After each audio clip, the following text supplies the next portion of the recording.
Good evening, everyone, and welcome to Museum After Hours.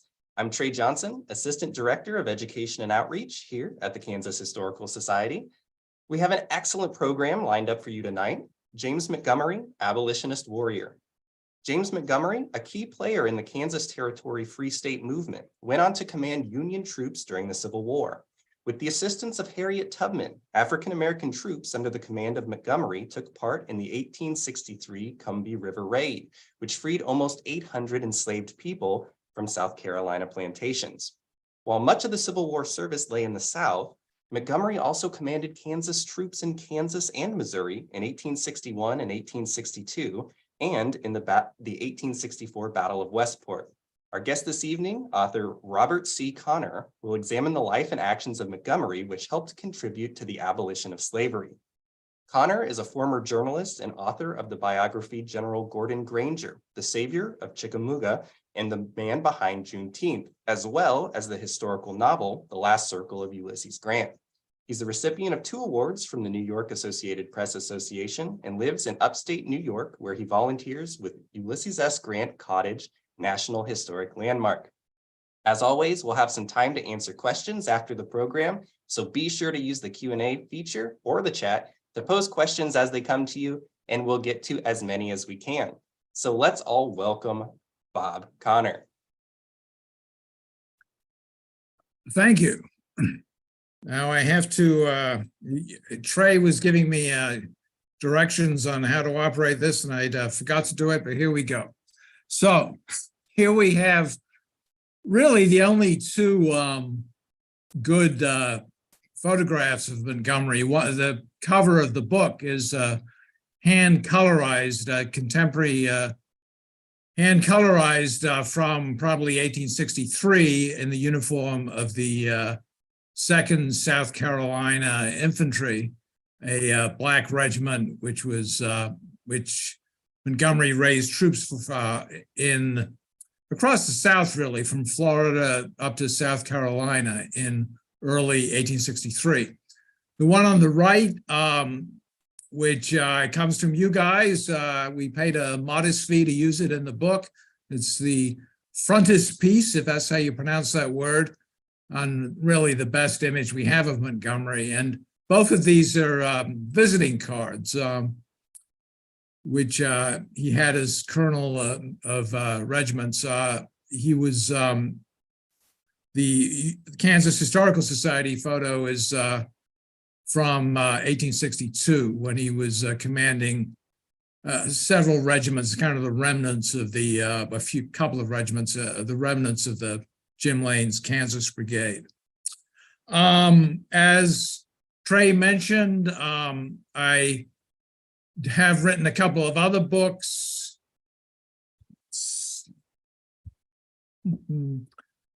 And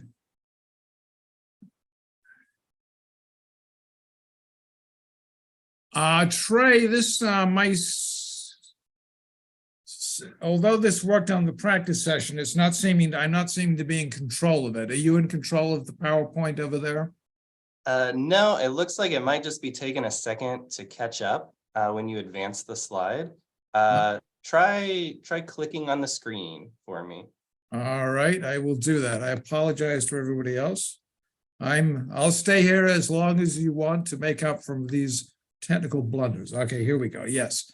So I wrote a book. My first book was about General Gordon Granger, the Savior of Chickamauga and the Man Behind Juneteenth. That also, like the Montgomery book, was published by Casemate. The original hardback version on the left there, the paperback they put out last year on the right. And in between those 2 biographies, I wrote a novel, which has a different publisher, The Last Circle of Ulysses Grant. Montgomery, as I guess you guys know, many of you will probably know more about the Bleeding Kansas era than I do. But this guy is Jim Lane, who was the military commander, basically, of a acclaimed territorial free state territorial government, which was claiming to be the legitimate government, but not recognized as such by the United States government, which was at that time under the control of two northern presidents, but both Democrats and both anxious to appease the southern base of the Democratic Party, i.e. Franklin Pierce and James Buchanan. And Kansas was part of the much larger territory than the current state, including what's now the state of Nebraska, and going well into the west of both current into Colorado and what's now Colorado. And the Jim Lane was somebody who became associated with Montgomery most closely in the early days of the Civil War, which we'll get to in a bit. But he was also involved with, he was Montgomery's irregular military commander, if you like, even in these years, I think starting in about 1857. Montgomery, to backtrack a little, was from Ohio, from the northeastern corner of Ohio, Ashtabula County, which would later become a kind of an abolitionist hotbed. And Montgomery, his parents had moved to Ohio as soon as it opened up to white settlement at the very end of the 18th century, about 1799 or 1798 maybe. Montgomery was not born yet, but his parents and his father's parents and some other relatives and friends moved from New York State. They came through Buffalo and traveled by boat along the banks of Lake Erie. And as soon as they crossed the Ohio border, they stopped and settled down at first in the little port of Connaught and then in the agricultural land to the south of Connaught, but still in northeastern Ohio in Ashtabula County. And Montgomery was born there in 1814. He's from a typical large pioneer frontier family and is a younger child and has to kind of make his own way in the world. And he has become, as a young man, in company of his father, he became a preacher traveling to some of the wilder parts of Ohio. And when he's in his early 20s, he moves to Kentucky and preaches there, but also works as a school teacher and at various other occupations over quite a long period of time. He spends his young manhood, early middle age, I guess, in Kentucky, which of course was a slave state. But Montgomery was never sympathetic to slavery, as far as we know. I think he has some things in common with other border state, much more famous border state people, like Abraham Lincoln, who was born in Kentucky and lived there for a while. Ulysses S. Grant was born and raised in southern Ohio, just across the Ohio River from Kentucky. And like those men, I think Montgomery was always hostile to slavery, even though he did live for quite a long time in Kentucky. He moved further. At first, he was living in north of Lexington, not far south from Cincinnati, Ohio. But then he moved east into more of a kind of Appalachian part of Kentucky. His first wife died. He married again. He had a large family. He was a sawmill operator, probably farming, hunting, fishing, and doing various jobs, carpentry also, which he would continue to do and is very typical of a frontier family at that time. He became aware that the Kansas Territory was going to be opened up for, again, sort of like the Ohio Territory had been done for his parents, was going to be opened up for settlement, which came about as the 1854 Kansas-Nebraska Act, which was also had much larger political implications and arguably set the stage for the Civil War, because it essentially repealed the Missouri Compromise line dating back from 1820, which had mostly held in the 1850, the next effort to compromise slavery, which was enacted into law. But under the Kansas-Nebraska Act, the new states of Kansas, or potential states of Kansas and Nebraska,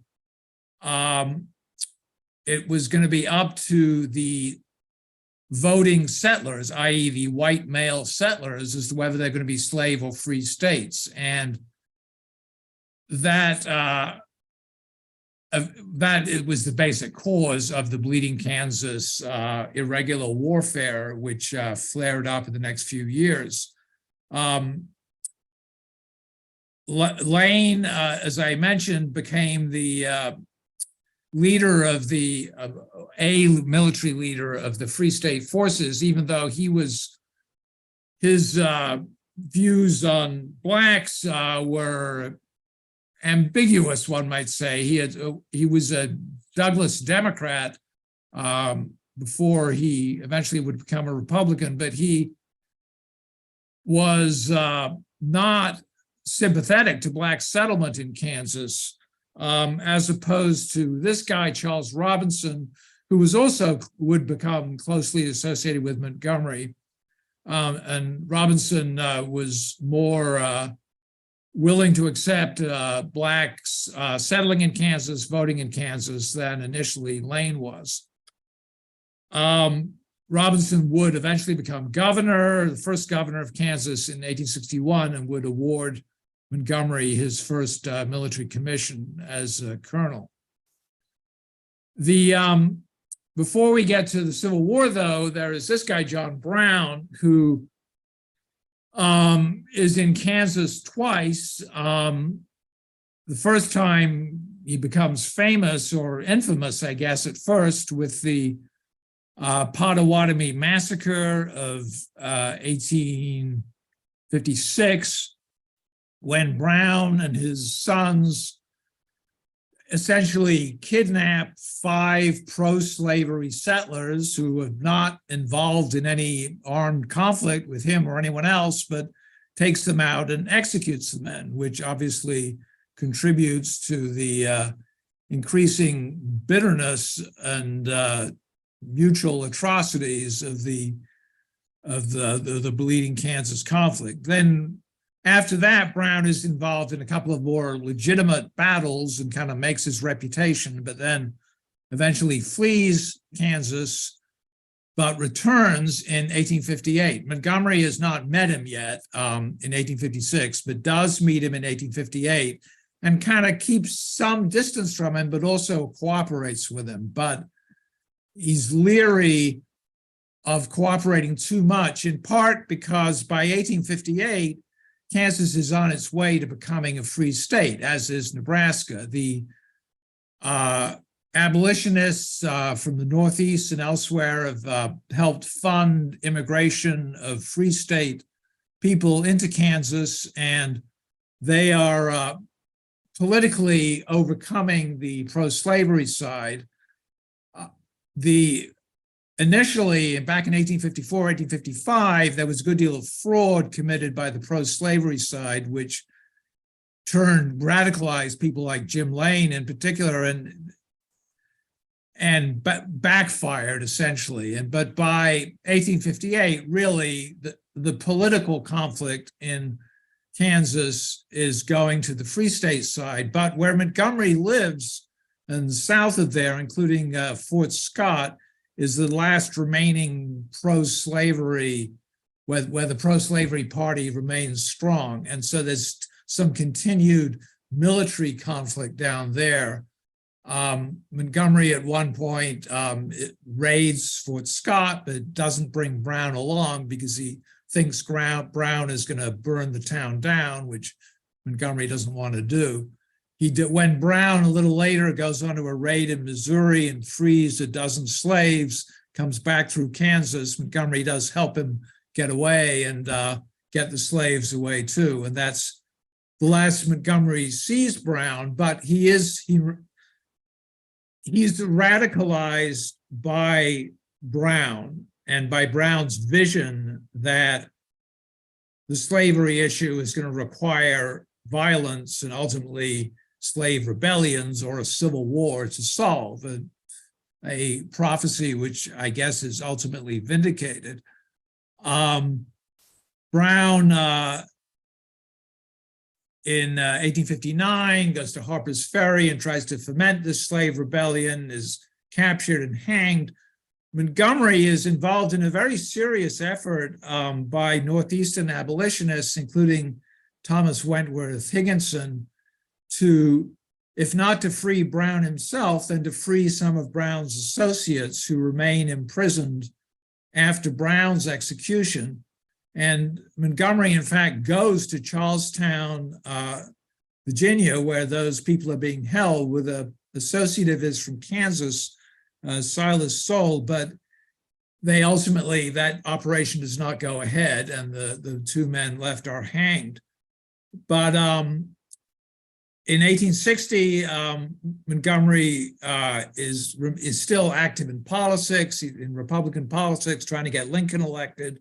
He makes a extended trip to the East. He stops by to see his family in Ohio, but then is spending time with Northeastern abolitionists, also raising funds to alleviate the drought and very hard times being experienced by many people in Kansas, but also to raise money for guns, because these people, the abolitionists, now including Montgomery, are expecting war to come. And even before the war does come, right after Lincoln is elected, Montgomery and another jayhawker named Charles Jennison are involved in renewed conflict in southeastern Kansas. Montgomery goes on a raid up into Missouri and frees a bunch of slaves, which provokes outrage in Southern papers. And this is contributing to the polarization of the country and to the Civil War. When the war comes, it's the abolitionists who people perceive as having brought it about are not the most popular people in the North. There's many people lump them in with the Southern fire eaters as a bunch of extremists who've caused this war. And even anti-slavery politicians like Lincoln do not call themselves abolitionists at this time. They're still trying to prevent the Civil War, realizing that if it comes, it's going to be a very difficult and bloody endeavor. But as we know, obviously the war does come. And as I mentioned, Robinson does give Montgomery a military appointment, and he's serving under Lane, who is both at this stage, at the beginning of the war, a United States senator and a militia general. Not serving with this guy, though. This is Sterling Price, the Confederate general who he was not a West Pointer. He was really a Missouri politician who did fight in the Mexican War and was tried to turn Missouri south at the beginning of the Civil War, helped win the Battle of Wilson's Creek in southwestern Missouri, which Jim Lane's Kansas Brigade was not involved in. But when Price advanced north from Springfield, Missouri, Lane brought his regiments into Price's rear. And there was a kind of vicious campaign kind of a continuation in some ways of the bitterness of the Bleeding Kansas, which certainly I mentioned Brown's Potawatomi massacre, but there's also in Montgomery's home county, let's see if I can pronounce this, the Murray de Zine massacre, but it's another 5 men and a killed there and a bunch wounded.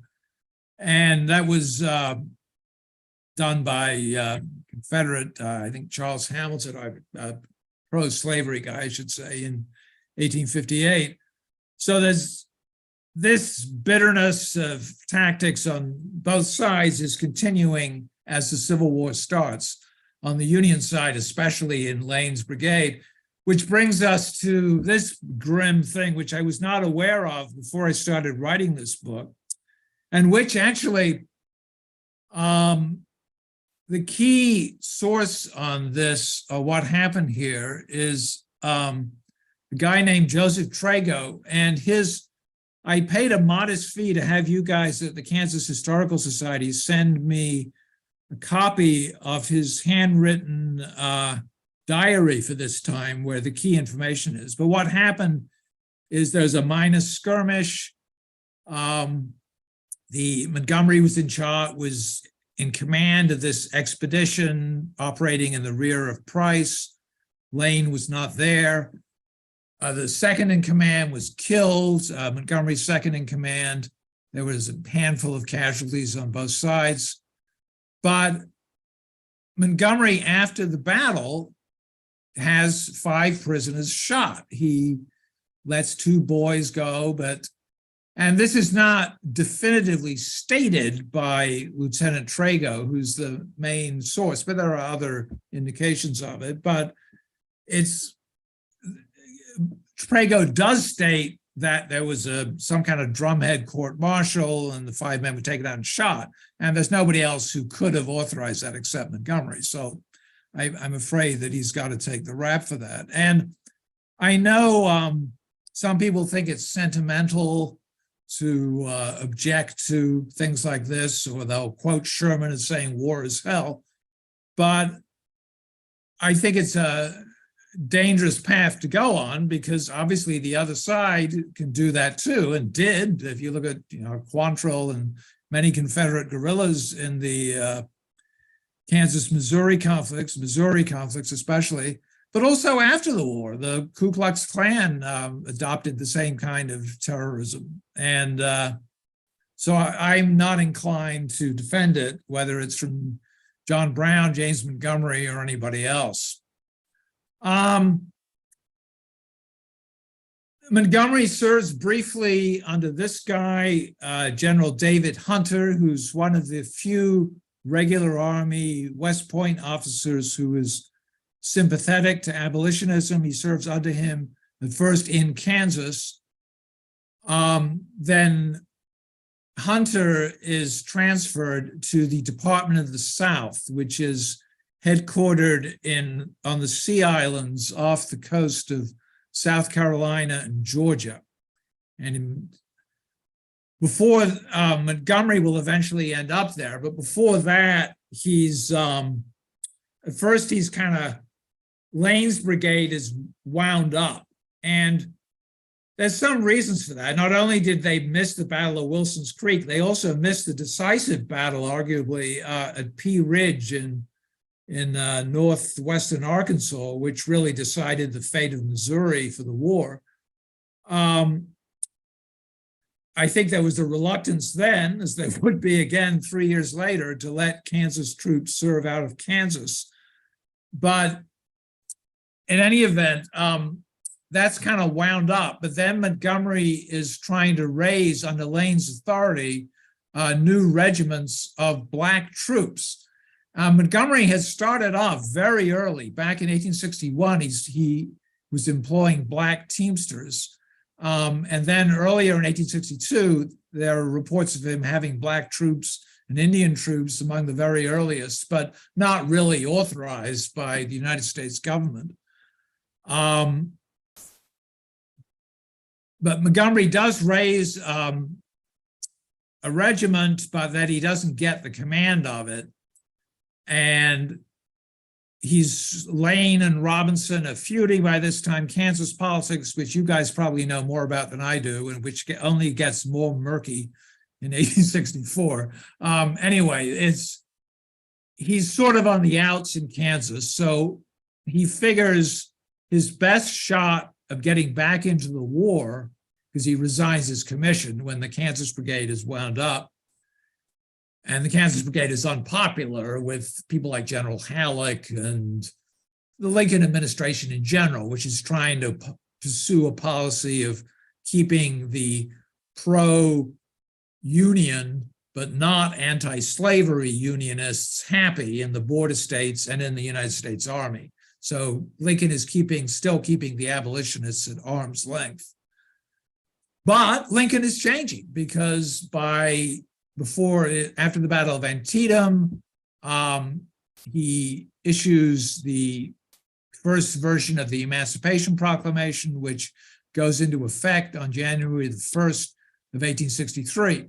And one of the things in that proclamation includes that we're going to raise Black troops officially under the United States Army auspices. And Hunter, down in South Carolina, Georgia, he tried to raise Black troops before in 1862 and had been kind of squelched by Lincoln, but then he's now doing it in the beginning of 1863 with Lincoln's blessing. And Montgomery goes to Washington to try to get an appointment down there with Hunter, and Hunter is also in Washington. Montgomery gets to see Lincoln, has a pleasant meeting with him, and in January 1863 goes down with a War Department authorization to raise a Black regiment, which he does at the beginning of 1863. The 2nd South Carolina Colored Infantry. This is Higginson, I mentioned before, in later life. He survives the war. In fact, at this stage of his life and in history, really, he's most famous for having discovered the poet Emily Dickinson. But back in 1863, he is in command of the 1st South Carolina Colored, and he and Montgomery go on an expedition to Florida in March of 1863. And Montgomery is second in command, goes up the St. Johns River, way inland into Florida, captures about 14 Confederate soldiers, brings them back to Beaufort when the expedition is withdrawn at the end of March. Florida, Jacksonville in particular, is traded back and forth between the Union and Confederacy several times during the course of the war. Back in the Beaufort area, Montgomery is conferring with this lady, who is Harriet Tubman. This is a fairly recently discovered photograph of Tubman, probably taken in 1868. So this would be more or less the woman that Montgomery knew in 1863 and 4. He may have met her before the war when he spent that considerable time in the Northeast working with abolitionists. But in 1862, Tubman, on the authority of the governor of Massachusetts, had gone down to Beaufort. The Sea Islands were captured by the U.S. Navy, and then the U.S. Army sent in troops both to defend the naval bases and to provide an offensive springboard, which they did on campaigns in South Carolina, Georgia, and Florida, mostly raids. And Tubman was doing many things down there, one of which was working as an intelligence operative and as a subcontractor. She had other spies working for her. She was working with Union soldiers, including Montgomery, including Hunter. And she accompanied in person Montgomery on a raid up the Combahee River, which is considerably west of Charleston, way inland in South Carolina. And here is a picture of it from Harper's Magazine, contemporary picture. It's accurate in some respects. There were 2 gunboats looking a little like that, although they were bigger. They were three originally, but one went aground. So Montgomery, who was in command of the expedition, only had two to work with. So he would have been on the lead gunboat with Tubman, but it would have been bigger than that, I think, because they took off almost 800 slaves, and that plus the soldiers and the crews. So you've got more than you'd have more than 400 people in each of those boats. And those boats, to me, don't look like they could hold that many. And they were jammed because there were quite a lot of slaves. Tragically, they didn't have room to take and couldn't take. But it was by far the most successful raid of just, if you don't count, army movements like Sherman's later in the war, but just explicitly freeing slaves. And they also were destroying property, including crops, as part of kind of the hard warfare, the economic warfare, which the Union was growing into. This guy also was sent down from Massachusetts. He is the commander of the 54th Massachusetts, a Black regiment from Massachusetts, Colonel Robert Gould Shaw. If you've seen the movie Glory, you'll know about Shaw, and you may remember Montgomery is kind of a bad guy in that movie, but the movie is a good movie in many respects, but as I show in the book, you really can't take your history from Hollywood. I mean, it's not all false. There are some things true about the contrast between Shaw's regiment of mostly middle-class free Blacks and Montgomery's regiment of mostly illiterate former slaves. Although when I say illiterate, there was a large educational movement on the Sea Islands, which was trying to teach Blacks literacy, including Black soldiers. But anyway, Shaw had a complicated relationship with Montgomery. He bridled at some of his orders, like right after the Combahee raid, Montgomery, in his first kind of informal brigade command, took his own and Shaw's regiment to Darien, Georgia, which basically obeying Hunter's hard war orders, Montgomery burned, and Shaw was horrified at that because there was no real military reason to burn it, and it seemed inhumane to Shaw to do so. I mean, there were no people burned, obviously, but there were homes that burned. And even though we're talking in June in coastal South Georgia, where it was pretty warm, it's obviously a pretty harsh policy to be burning people's homes. But Shaw did not have an entirely negative, by any means, an entirely negative view of Montgomery. And his letters show that in many ways he admired Montgomery, even though he sort of wanted to get out of Montgomery's command, seeing him as more of a raider, but Shaw wanted to be in the real war and fighting real battles.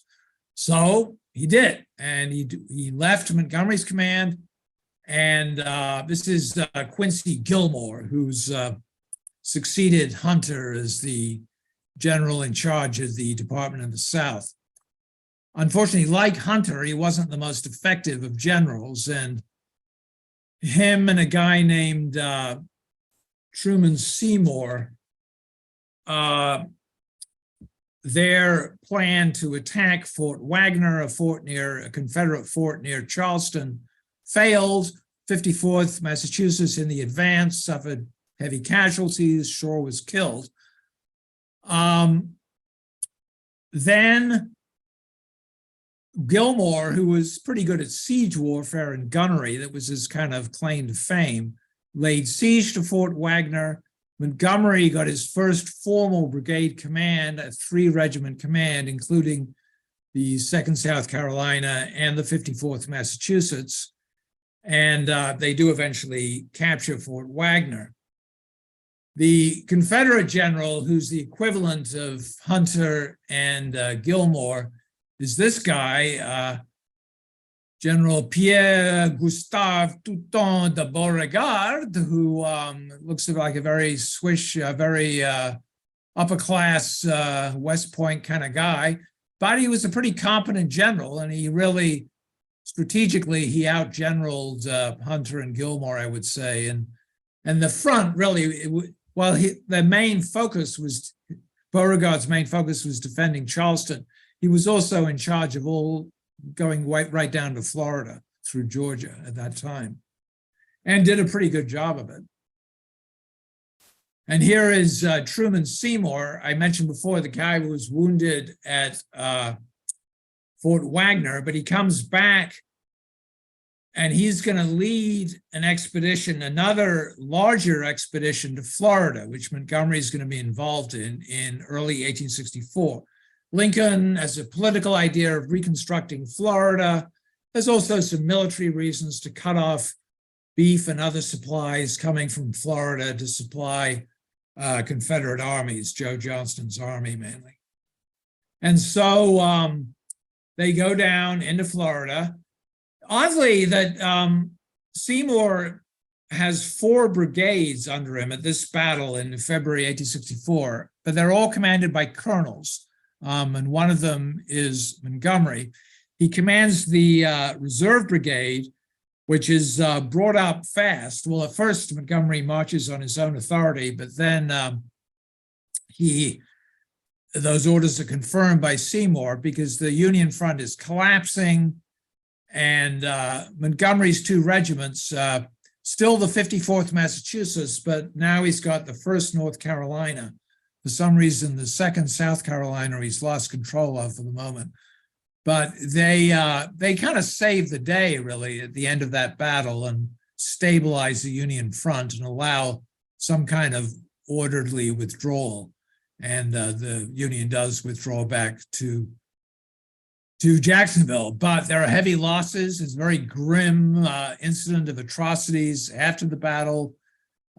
Quite a lot of black soldiers, maybe as many as 100, are executed deliberately, murdered, I guess, in the field, wounded soldiers killed by Confederate soldiers acting under orders. And this is not some modern myth. This was established at the time by the Union Army. So sometimes they did, the 1st North Carolina had what appears to be the highest ranking partly African-American soldier in the army, a lieutenant colonel who was commanding the regiment, a guy named Reed, and he was mortally wounded at the battle, and they got him back to Beaufort, but he died there.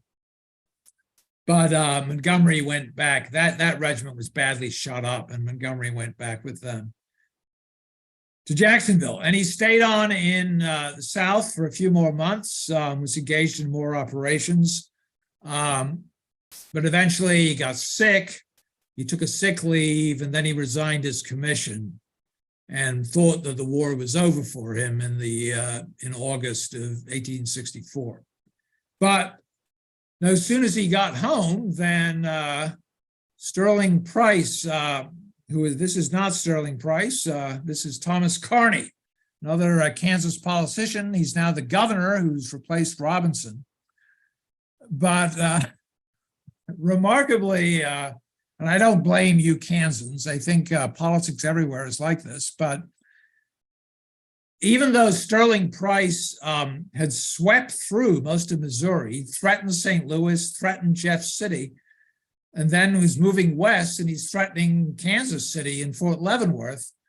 But Kearny is far more concerned about the upcoming election. So when this guy, Samuel Curtis, who's the commander of Kansas troops, is urging Kearny to declare martial law, Kearny won't do it because he's afraid that these are all Republicans, right? But Kearny is afraid that the Jim Lane faction of Republicans will get some advantage if his guys are all off fighting a war and can't vote, if Kearny's guys are. Anyway, for whatever reason, whatever abstruse political reason, Kearny is not concerned about Price's advance, nor are the newspapers that support him. It's absolutely incredible to read them as an old newspaper man myself, that they seem blithely as dismissive of the threat from Price.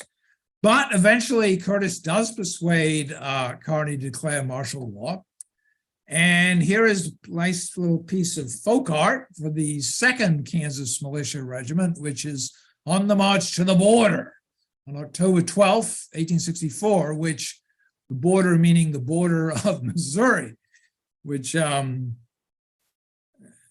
some Kansas politicians apparently didn't regard. Anyway, Montgomery is not in the 2nd, he's in the 6th Kansas Militia. He joins up as a private and is marching off to war as a private, but when they are approaching, when they enter Missouri, the colonel of the 6th Militia, a guy named Snoddy, halts and starts marching back into Kansas. He alleges later that it's, he wants to protect the homeland from guerrillas, and certainly the Confederate guerrillas have been committing more atrocities in the wake of Price's offensive.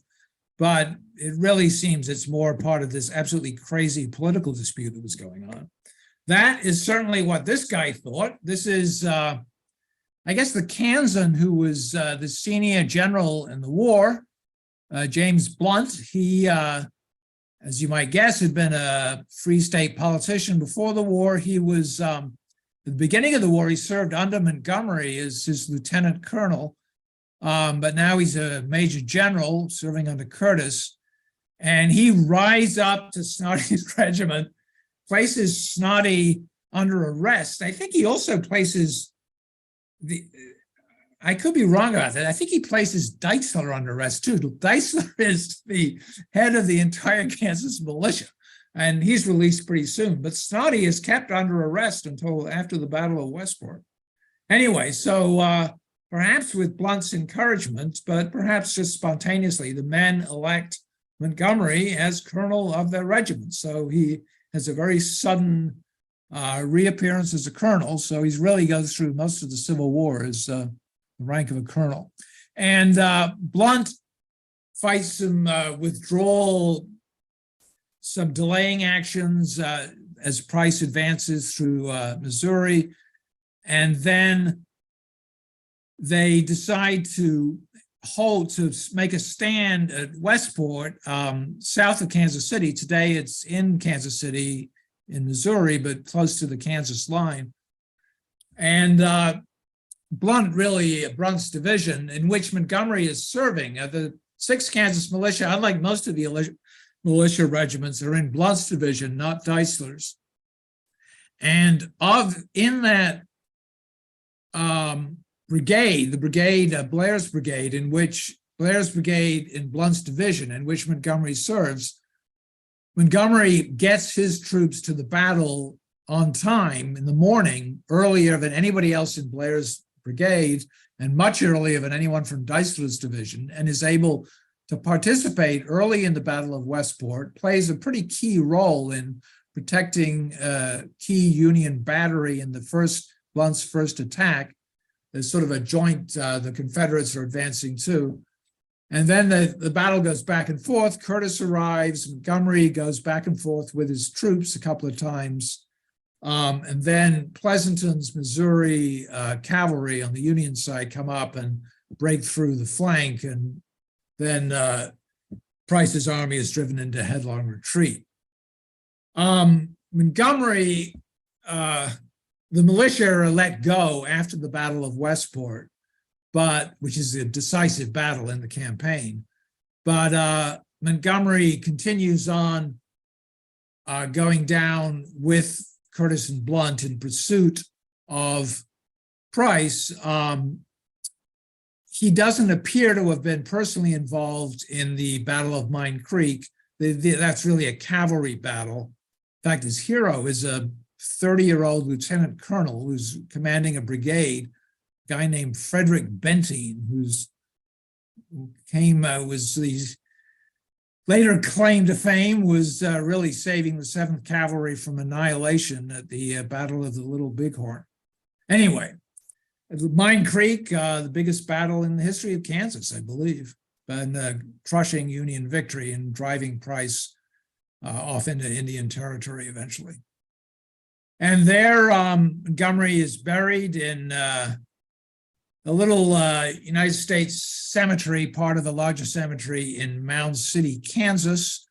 And there's a contingent of troops from Mine Creek who are buried there near him. And meanwhile, I should just, I know that Trey wants me to wrap up pretty quickly here soon, but I just want to mention that Montgomery starts off as a politician, right? And as a free state politician, an abolitionist politician.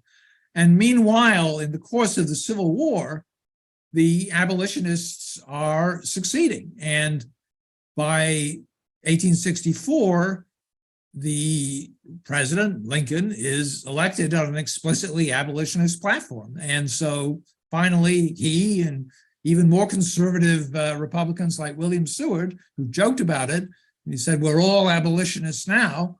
They've basically, politically, people like Montgomery were proven right, that it would take a civil war to abolish slavery. And that's what happened. And then jumping ahead, and this ties in a little bit to my Gordon Granger book. That's Gordon Granger in the middle of the mural put up in 2021 by this guy, Reginald Adams, in Galveston, Texas. Now, I don't claim there's a direct connection. Montgomery didn't know Gordon Granger or Ulysses Grant, but people like Granger and Grant were apolitical. They were not political people before the Civil War. But by 1865, they and most of the North had become abolitionists. And Granger's famous order of June 19th of that year talks about absolute equality. That's why those words are plucked by Mr. Adams from the order. And June 19th is really, it's celebrated, which became, as you know, a holiday, a federal holiday in 2021, I believe, with bipartisan support, just like Martin Luther King Day became a holiday with bipartisan support. I think is celebrating both the resilience of African-American culture through Reconstruction, Jim Crow, and up to the present day, but also I think the triumph of the abolitionists and the Union victory in the Civil War. And Montgomery is a bridge between those things, both an abolitionist who triumphed and a soldier who triumphed. And I think he's entitled to take his share of the credit for the victory celebrated here in this mural. And I think, Trey, that will wrap it up. And I'm happy for you to give me any questions, arguments, and anything else anybody might have. Awesome. Well, thank you so much, Bob. That was fantastic. I will put in another plug. I already put one in the comments here in the chat.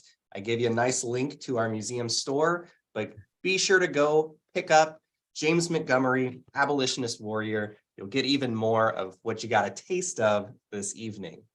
So first off, our first question, in your book, you kind of talk about how no one else had really made a biography of Montgomery. Is that kind of what drew you to write your own? Yeah, there's an unpublished biography, which I use as a source by a guy named Tom Holman. I'm not sure if he's still alive or not, but that book is available online if anybody wants to read it. And I certainly found it useful.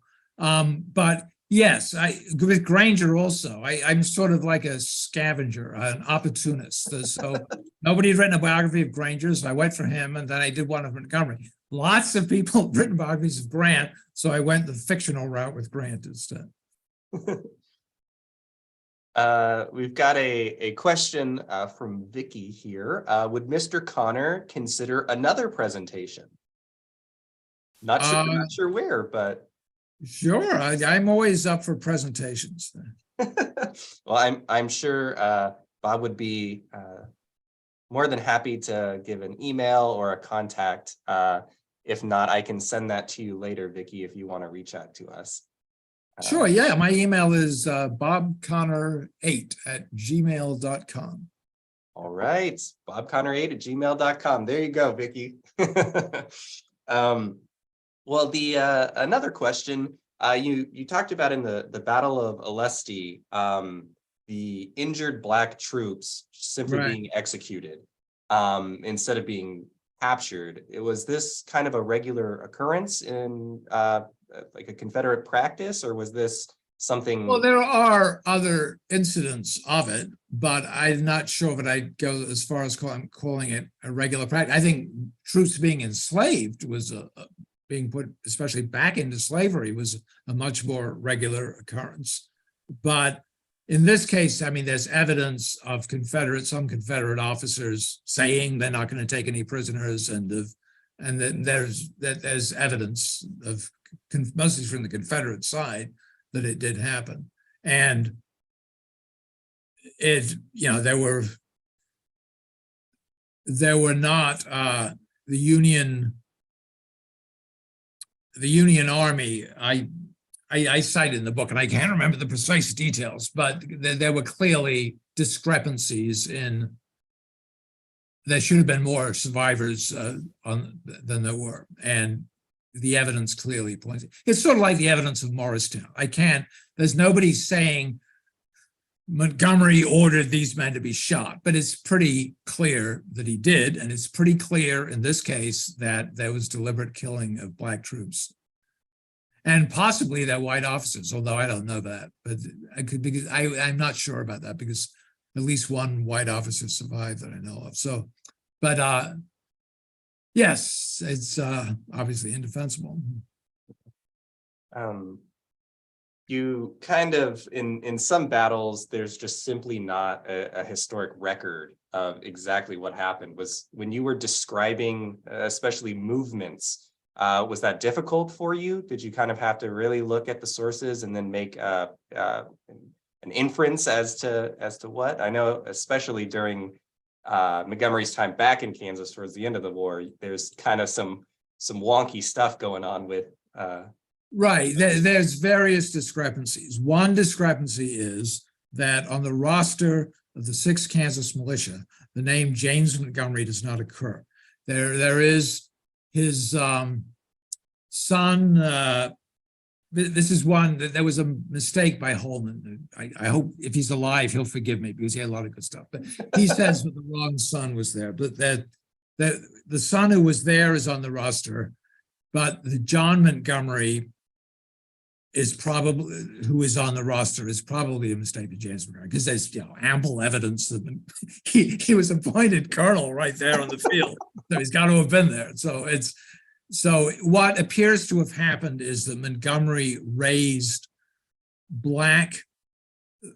There were Black companies attached to the 6th Kansas and to some other Kansas militia regiments. And Montgomery was commanding Black troops as well as white troops at the Battle of Westport, including, I think, some additional Black troops who were placed under his command by one of the Union staff officers. So he had a regiment plus, including many Black troops, and certainly most of the troops he commanded in the Civil War were Black, even though many in Kansas were white. But there were a lot of Black troops in that campaign.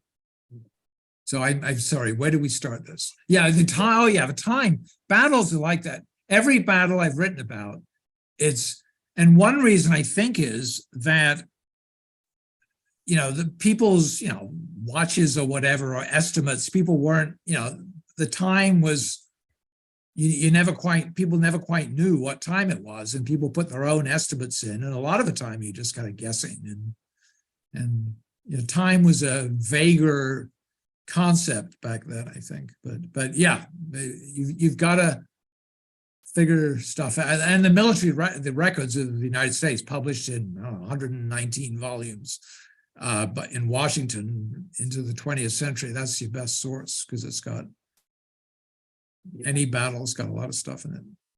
Yeah, I found it a little humorous how, I mean, you commented on it, but the concluding sentence of some of these writings really downplayed the amount of things that were taking place. But I guess you don't have a ton of time in the field to be able to write, so you got to summarize it as best you can. What do you mean exactly by that? I think just in the concluding or the conclusions of some of these battles, the individuals writing about them just kind of gave it a brief send off instead of really diving into a lot of detail that you would later expound upon. Oh, I see what you mean. Something you mean like Montgomery's report on it was pretty. Right. Yeah. All right. It looks like Kent's asking, so James Lane raised a regiment of Black troops as a Kansas militia unit without the approval or support of the Lincoln administration. Did Montgomery have anything to do with that? Did he ever interact with the first Kansas Colored? I'm sorry, what was the last part? Did he ever interact with the first Kansas Colored infantry? Montgomery was in 1862, after he was no longer in the army, was raising under Lane's authority a regiment of Black troops, I believe. And I'm not sure. And he did not ultimately get the colonelship of that regiment, which is why basically he went to Washington to seek another command. I think Robinson, the governor, had kind of lost confidence in Lane and Montgomery probably because he wasn't happy with the way that campaign in 1861 was conducted. And also the fact that they missed the major battles in the theater, which, probably didn't raise their credibility among the regular army or whatever. And the regular army people, this is still, McClellan's still in charge and Halleck is influential. And, these guys are not at all sympathetic to people like Lane and Montgomery. Do you have any insights on Lane's motivations? I mean, I know he's a very complex individual, but I mean, did he see raising, getting Black troops into the military as bolstering his career or maybe his political aspirations? I mean, can you talk any about that? Well, I think that, sure. I mean, but I also think that Lane and everybody else, from Lincoln to, your humble voter in the boondocks in the North, not everybody, but the vast majority of people in the North changed very radically over the course of the war. And the war in 1861, the vast majority of Northerners regarded it as a war to save the Union. And they were very suspicious of abolitionists who they blamed for having gotten us into this mess. But by the end of the war, most people are de facto abolitionists and they abolished slavery. And so Lane and Lincoln and Seward, and not so much Montgomery, because Montgomery, and I should have stressed this point, like his Black troops, Montgomery joined the army for the purpose of freeing slaves. And as opposed to white troops in 1861, who mostly joined the army to save the Union, the Black troops were always about abolishing slavery, and so were the abolitionists, like Montgomery, like Higginson. You had mentioned definitely using a few sources from the Kansas Historical Society. I did. Are there any other institutions or organizations you wanted to give a brief shout out to that kind of helped you gather your sources? I think I mentioned you guys in my acknowledgements. The Ashtabula Public Library was good.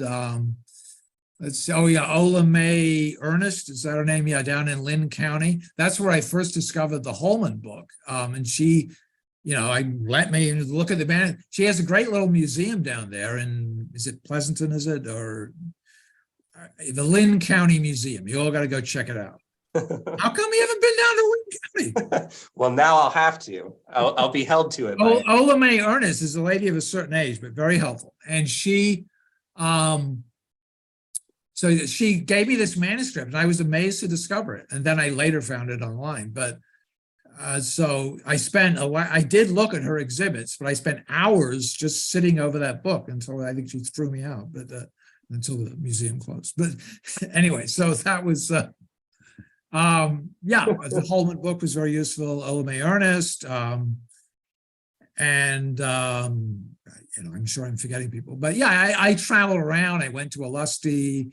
Daniel Smith, I think, at the Westport, whatever they call that museum, Battle of Westport Museum in Kansas City, Missouri. He was a guy I wandered in there and started asking questions, and somebody said, "You gotta wait till this guy comes in." So I waited, and then he was making my head spin. He was very good though, but I mean, it was like, wait a minute.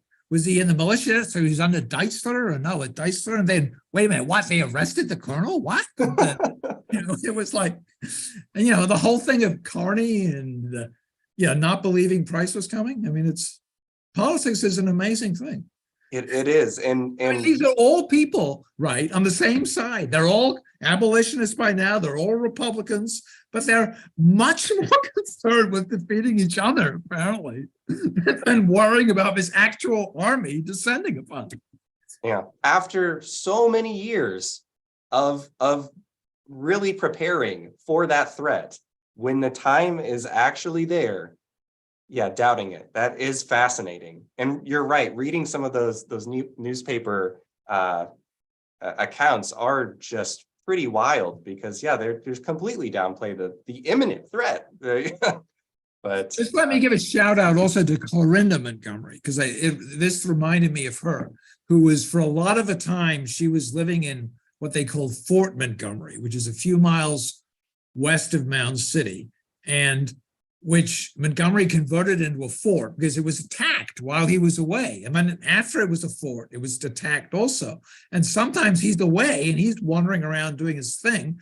And guerrillas, both before the war mainly, but then right at the end of the war, in this Westport campaign, where did Confederates go? They go back to Lincoln County.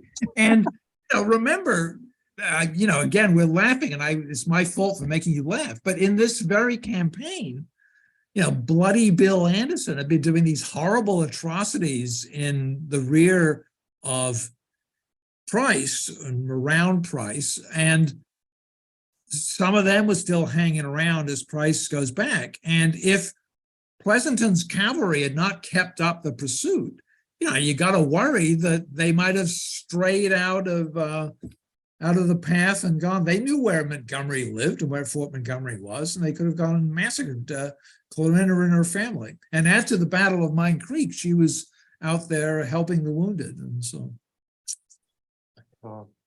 Well, thank you again so much, Bob. Everybody, follow the link, pick up the book.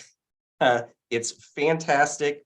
You got another thank you by Kent himself. And I'm sure Vicki will be reaching out, giving you another opportunity to spread your knowledge. Trey gets a shout out for guiding me through the technical part of all this earlier. Well, didn't see. You did a fine job, and thank you. Well, thank you very much. I think I've gotten a little bit used to it now, but I hope everybody here can join us all again next month, Wednesday, May 10th at 6:30 p.m. to hear Chris Glasgow, curator of the Oz Museum, talk about the fascinating story behind L. Frank Baum's classic book, one that everybody knows, The Wonderful Wizard of Oz. So from all of us here at Museum After Hours, thank you so much for tuning in, and we'll see you next time.